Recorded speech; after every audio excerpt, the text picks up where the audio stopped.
जो भी बेलगाम घूमने आता है वो किले और कमल बस्ती पे जरूर जाता है। हम भी इस एपिसोड में जाने वाले हैं, तो अंत तक साथ में रहना। बहुत कुछ देखने और जानने मिलेगा।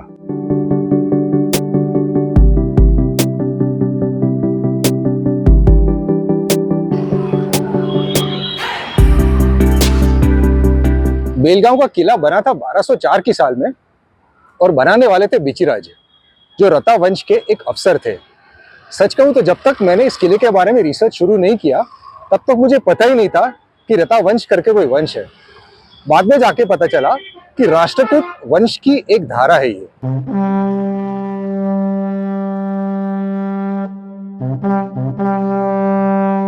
उसके बाद कई वंशों ने यहाँ आके राज किया है, लेकिन मैं इस किले का विकिपीडिया पेज बनना नहीं चाहता। जानना इतना जरूरी है कि आज ये किला भारतीय सेना के कब्जे में है।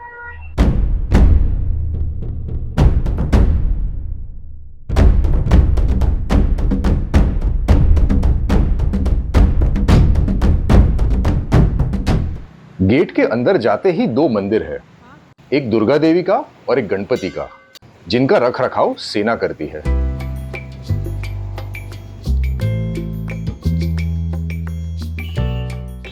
मंदिर के आगे ही किले का पुराना गेट है, वो एक बार देख लेते हैं।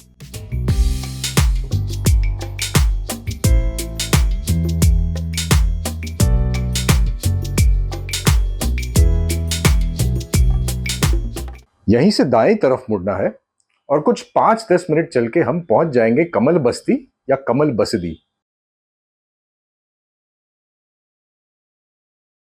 किले का सबसे बड़ा आकर्षण किला खुद नहीं, लेकिन किले के अंदर समाया हुआ एक जैन मंदिर है, जिसे कहते हैं कमल बस्ती या कमल बसदी। ये भी किले के वक्त ही बना था और इसको भी बीची राजा ने बनाया था।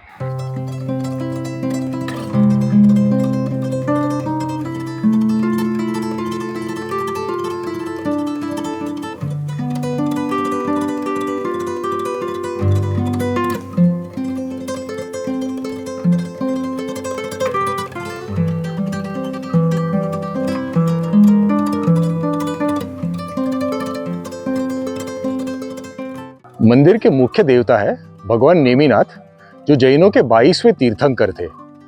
उनकी मूर्ति यहाँ जंगल में लगभग 200 साल पहले पाई गई थी। नेमिनाथ के अलावा यह अन्य तीर्थंकरों की भी मूर्तियां हैं, जैसे सुमतिनाथ, पार्श्वनाथ इत्यादि।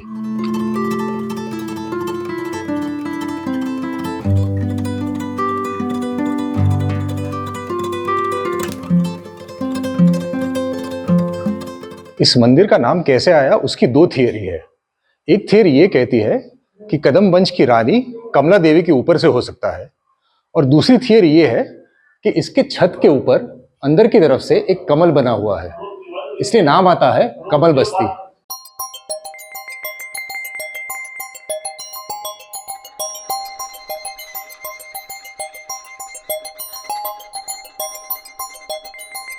इतना ही रिकॉर्ड किया था कि हमें कहा गया अंदर हम वीडियोग्राफी नहीं कर सकते, इसलिए मुझे जो भी दोहराना है मंदिर के बाहर खड़े रह के आपको कहना पड़ेगा।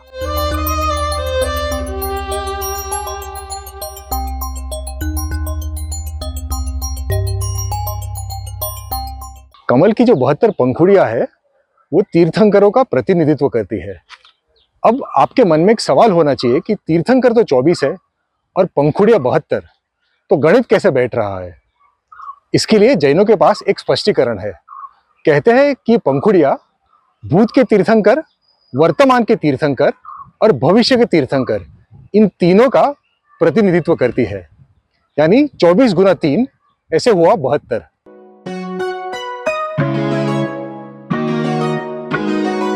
गर्भगृह में जो जाली है वैसी ही जाली आपको गोवा के तामड़ी सुरला मंदिर में देखने को मिलेगी।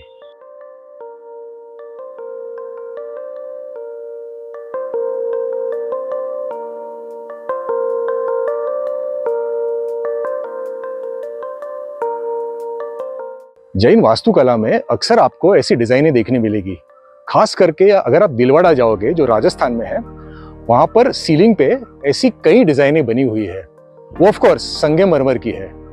वैसे एक हिंदू मंदिर भी है, तर्केश्वर का मंदिर, जो हंगल में है, कर्नाटक में ही है। यहाँ से आपको 170 किलोमीटर दक्षिण जाना पड़ेगा, वहां पर भी ऐसी डिजाइनें बनी हुई है।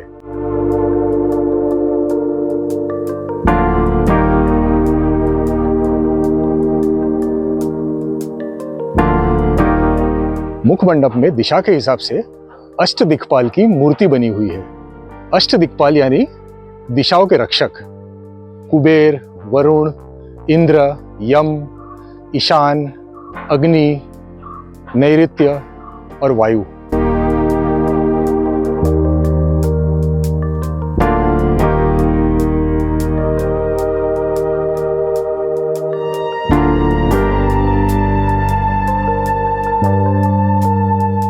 मंदिर के जो खंबे हैं वो इतने चमकीले हैं, आप अपना खुद का प्रतिबिंब उसमें देख सकते हो।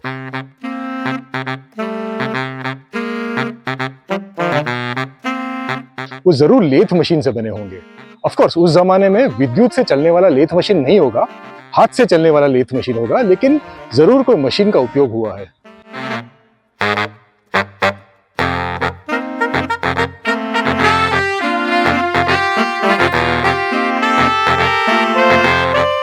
कमल बस्ती के सामने ही एक और मंदिर है, चिकी बस्ती।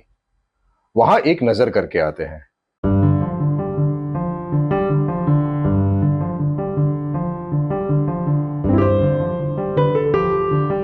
चिकी बस्ती अंदर से पूरी तरह से खाली है, देखने लायक सिर्फ उसका नक्काशी काम है।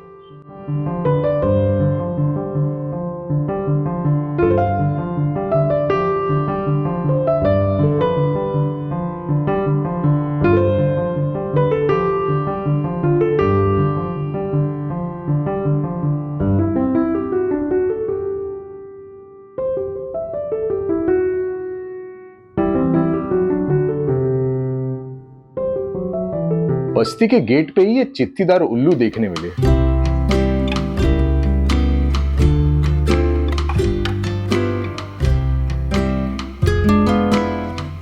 सिर्फ 50 मीटर की दूरी पर ये रामकृष्ण मिशन का मठ है।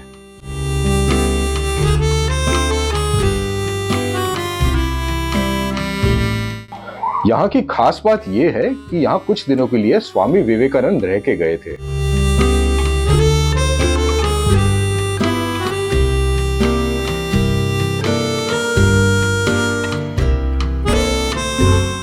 इसके आगे किले का जामा मस्जिद देखने की इच्छा थी, लेकिन अब वो सेना के क्षेत्र के अंदर है और आम जनता के लिए साल में सिर्फ 2 बार खुलता है, और आज उनमें से एक दिन नहीं था। कोई बात नहीं, हमने ये पुराना शिव मंदिर देख लिया। वैसे ये भी बंद ही था, लेकिन बाहर से बहुत अच्छा लग रहा था। किले के बाहर ही ये फोर्ट लेक पड़ेगा। यहाँ स्थानीय लोग आके बैठते हैं और बोटिंग का आनंद उठाते हैं।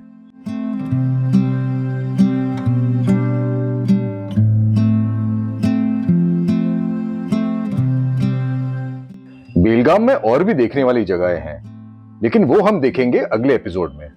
अगर आप चैनल के लिए नए हो तो सब्सक्राइब कर दीजिए, और अगर ये वीडियो पसंद आया हो तो लाइक कर दीजिए। Thanks for watching.